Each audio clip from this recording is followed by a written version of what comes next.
Welcome to Her Story, the history of Southeast Asia told from her perspective. We'll discover historical figures, matriarchal societies, and contemporary female icons, and maybe learn about ourselves along the way. I'm your host, Agas Ramirez. This is part 3 of the series on Meet Me at the Manila Carnival. For 31 years, young women from across the country vied for the title of Miss Manila Carnival, then Miss Philippines, navigating racial prejudice and standards of beauty and becoming an integral part of the nation-building process.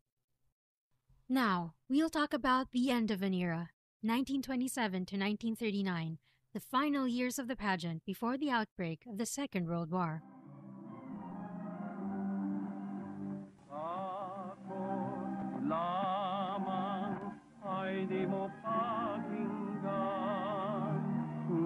Ang katotohanan, kita'y minamahal.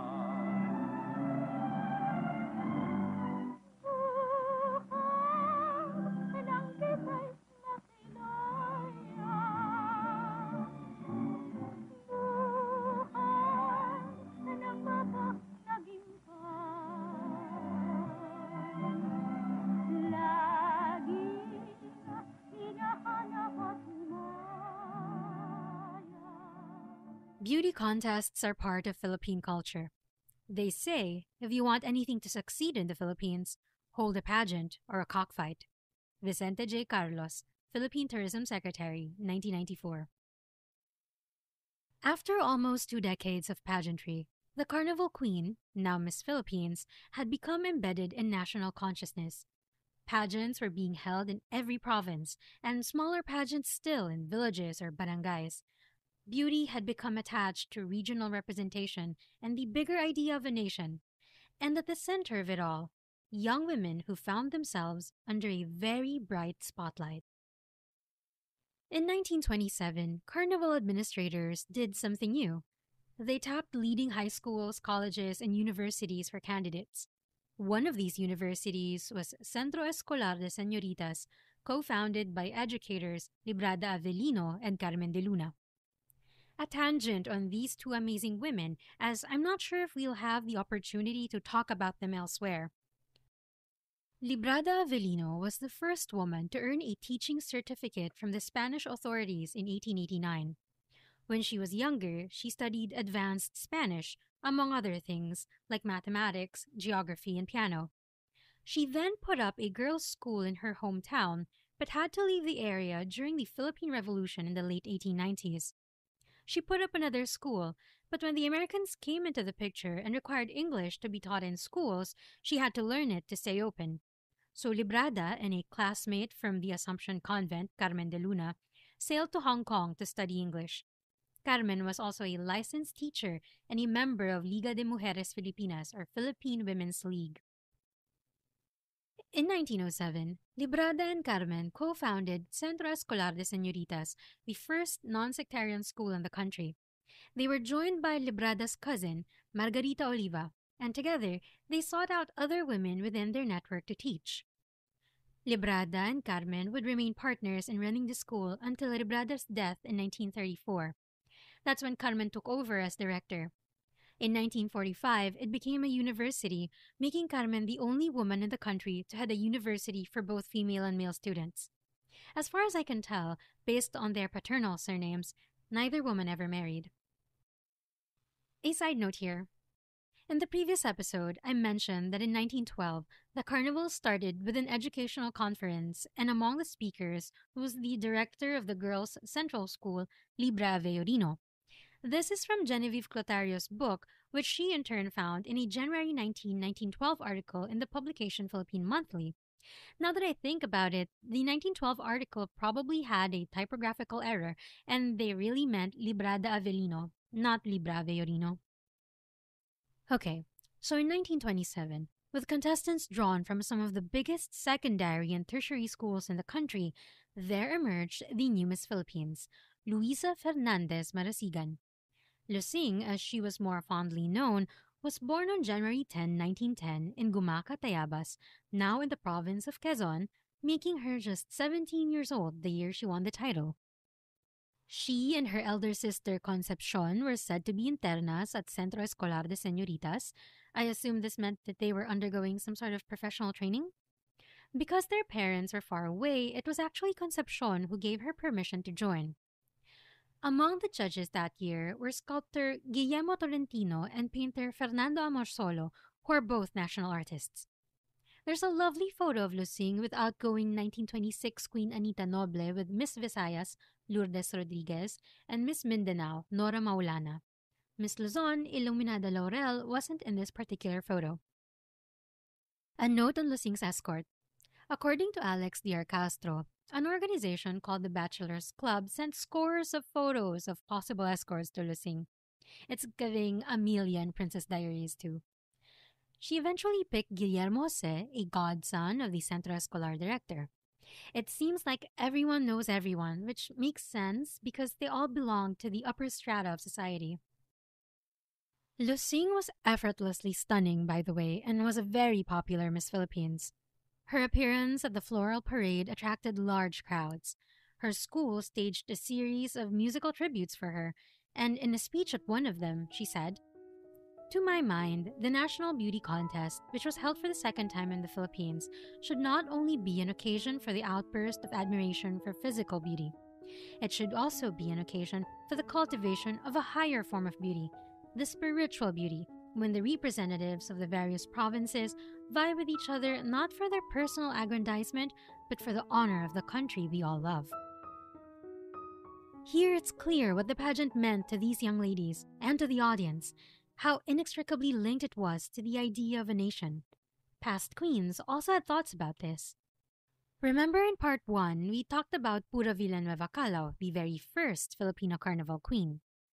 In 1931, her daughter, Maria Villanueva Calao, joined and won the competition, becoming that year's Miss Philippines. Pura didn't talk much about her own experience until 1934, during an interview with the newspaper La Vanguardia. And she was honest, breathtakingly honest even. She said, and this is from Genevieve Clotario's translation of the Spanish interview, "For me, the most attractive carnival was that in which my daughter, Maria, was elected queen, because it was a carnival that could properly be called Filipino. Although it is true that in my time there was more carnival spirit and more costumed people wandering the streets, although it is true that the costume I wore from the crown to the shoes was all of the Philippines, in that celebration of joy, those who had the most fun and also took advantage were the foreigners." And yeah, that tracks, because if you listened to that whole debacle she had in episode 1, you would have hated it too. It was controlled by the Americans, and at the time the queens had to contend with a lot of discrimination. Maria Villanueva Calao, for her part, finished her degree of philosophy at the University of the Philippines 1 year after being crowned queen. While in college, she wrote for the campus newspaper, the Philippine Collegian, served as secretary of the UP Student Council, president of the UP Women's Club, secretary of the UP Debate Club, and a member of the UP Writers Club. Then, as a Barbour Scholar at the University of Michigan, she earned her master's in social work. She later earned a Doctor of Philosophy degree in social sciences from the University of Santo Tomas, magna cum laude. Probably, she was able to do all of this because of her background. Her parents obviously supported education and the idea of her having a career. Her mother was a journalist and suffragette, while her father was a congressman, historian, and at one point the Secretary of the Interior and Local Government. In 1934, she married Dr. Pepito Katigbak and changed her name to Maria Calao Katigbak. She became a longtime columnist for the Manila Times, taught at both the University of the Philippines and Philippine Women's University, and was the president of the Girl Scouts of the Philippines. In 1961, at age 49, she became the third woman senator of the Philippines. She authored the Truth in Lending Act of 1963 and the law that led to the creation of the National Commission on Culture. She also served as the chairperson of the UNESCO General Conference of the Philippines, governor of the Philippine Red Cross, and head of the Board of Review for Motion Pictures and Television. And I thought I was busy. There's a biography about her called A Charmed Life by Monina Alare Mercado if you want to know more about Maria Calao Katigbak. Side note, I originally thought that the pageant only skipped 2 years, but there was actually no Manila Carnival in 1910, 1919, and 1928.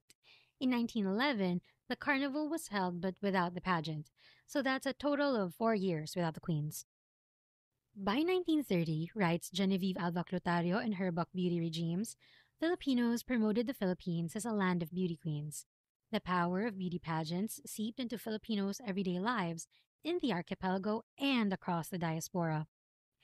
And again, if you haven't yet, do check out Beauty Regimes, A History of Power and Modern Empire in the Philippines, 1898 to 1941, by Genevieve Alba Clotario. It's available on Kindle, and it really goes far beyond the Manila Carnival Queen pageants into Philippine embroidery and Manila's high fashion designers. So it's really important to take a look at that. Before we end this 3 episode journey, I want to discuss a few more queens who don't really get talked about much outside of niche books, family memoirs, and academic lectures. In 1929, law student Pasita Ongsiaco de los Reyes was handpicked to represent the University of the Philippines. Pasita, or Ting, was a pretty big deal. She got the highest mark among 115 applicants to the state university. She was popular on campus and was named the secretary of the Junior Philippine Senate, an elite group of top debaters.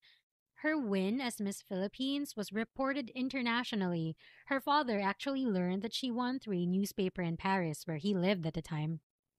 After the pageant, she went back to school and ranked 7th in the 1934 board exams. During World War II, she supported guerrilla war efforts along with Miss Philippines 1934 Clarita Tanquiang. Ting had a long career in law after the war. She was married twice, but it doesn't look like she changed her name, which I imagine was rare at the time. Miss Philippines 1935, Conchita Sunico, was a socialite from a young age. She was one of the first Filipinas to be seen in strapless dresses and to make costume jewelry chic. But during the war, she joined the Volunteer Social Aid Committee. She helped run a hospital for the wounded, organized community kitchens for the hungry, and managed a secret mail service for Manila residents and their relatives imprisoned in Capas and Cabanatuan. She was eventually awarded the Legion of Honor by the Philippine government for her work in the underground. She later founded Karilagan, the international fashion group, and became tourism minister. In 1939, which was the very last year of the pageant, the winners were Miss Philippines Iluminada Tuason, Miss Luzon Estrella Santos Fabon, Miss Visayas Adela Planas, and Miss Mindanao Herminiana Cahulis. At this point, interest in the carnival was waning. According to Alex D.R. Castro, attendance had already dropped and it was becoming harder to sustain the carnival. There were several factors. First, and most obviously, the war had begun in Europe, and that does put a damper on festivities. Second, corporate and private sponsors dropped out and provincial participation wavered. Third, and this is something we've talked about, the carnival was linked to celebrating Philippine-US friendship. The Commonwealth of the Philippines was founded in 1935, and after 3 years, Filipinos likely felt that it was time to move on. So the government suspended its funding of the Manila Carnival in 1939, marking the end of an era. Now, some 80 years later, pageantry remains a captivating and controversial topic for Filipinos, often sparking debates on nationality, gender identity, and national pride. Beauty pageants now tend to highlight things beyond beauty, that is, advocacy. But as we've seen in our history, that's nothing new. Our queens have always stood for something, and that is why perhaps we, as a nation, remain as captivated by pageants today, just as we were in 1908. Thank you for listening to the Meet Me at the Manila Carnival series. I had a lot of fun doing this, and I hope you liked it. Thank you to our patrons, Yati, Charlie, Shereen, Matt, Raymond, Christina, Jennifer, Xiaomeiby, Milish, Beverly, Alyssa, and Lawrence. If you want to join the Patreon, you can give as little as $1 to get a copy of the show notes with all the references, a shout out at the end of the next episode, and access to bonus episodes. We have an interview with Haldi Patra on the Minangkabau Matriarchal Society, Maying Taphan and the Krom Klone, Nyai Gede Pinateh, the Harbour Master of Gresik, Queen Suriyothai and the War Elephants, Paso Marquez Benitez and Dead Stars, The Rise and Fall of the Acehnese Queens, 1641 to 1699, The Portrait of Dara Rasami, and The Women of Number 14, Lebu Leaf. As a side note, a new episode is coming out for my second podcast, Shake, Rattle, and Record. It's a fan podcast about the longest running film franchise in Philippine history and other local horror favorites. I'll put an excerpt for episode 5 at the end. Don't forget to follow us on Facebook, Twitter, and Instagram at Her Story CPod. That's Her Story, SEA Pod. There's so many more stories to tell, and we're just getting started. This podcast was hosted and edited by Agus Ramirez. Thank you for listening, and we hope to see you again next time. Maraming salamat. One of my favorite horror movie tropes is the final girl. Very simply, it refers to the last girl or woman alive to confront the mysterious killer. In doing so, we see the conclusion of the story through her perspective. The term final girl was coined by Carol J. Clover in her book, Men, Women, and Chainsaws, Gender in the Modern Horror Film. The original definition was very narrow because it came from 70s and 80s slasher films. A final girl is a part of a group of young people. She is somehow morally superior to her peers because she's a virgin or doesn't drink or do drugs. She rises to the challenge of a final confrontation and defeats the villain. She is the only survivor of the massacre, and she'll probably be killed or institutionalized in the sequel. Early examples of final girls are Sally from Texas Chainsaw Massacre, Laurie from Halloween, Tina from A Nightmare on Elm Street, and Alice from Friday the 13th, all incidentally childhood staples for me. Oh, the good old days of VHS. Later, of course, final girls evolved to the likes of Grace in Ready or Not, Danny in Midsummer, and my favorite, Erin in You're Next. In Shake, Rattle, and Roll Tus Aswang, we meet a sort of Filipino final girl in the form of Portia, expertly played by Manilyn Reynes. Sort of, because she doesn't fulfill all the requirements of the final girl, but she does tick off many of the checkboxes. A spiritual final girl, if you will. Portia arrives in a small town via tricycle with her best friend, Monica, played by Ana Roses. This is Monica's hometown, and we see immediately how warm everyone is towards their guest. Among the welcoming party are Monica's mother, played by Vanji Labalan, and the town chief, played by Rez Cortez.